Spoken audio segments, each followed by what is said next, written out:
Hi చిన్నారులు, ఈరోజు కథకి మళ్ళీ స్వాగతం. అనగనగా ఒకరోజు 5 మంది ఒక ఉద్యోగం ఇంటర్వ్యూకి వెళ్ళారు. ఇంటర్వ్యూ గది ముందు నేలపై చిన్న చెత్త పడి ఉంది.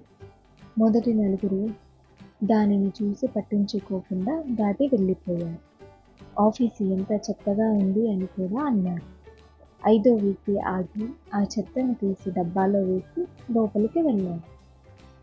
బాస్ నవ్వుతూ, నువ్వే ఉద్యోగానికి ఎంపికయ్యావు అని 5వ వ్యక్తిని అన్నాడు. అందరూ ఆశ్చర్యపోయారు. అప్పుడు అతను ఎందుకు నన్నే ఎంపిక చేశారు అని అడిగారు. అప్పుడు బాస్ నవ్వుతూ, నాకు సమస్యను చూసేవాళ్ళు కాదు, పరిష్కరించే వాళ్ళు కావాలి అని అన్నాడు.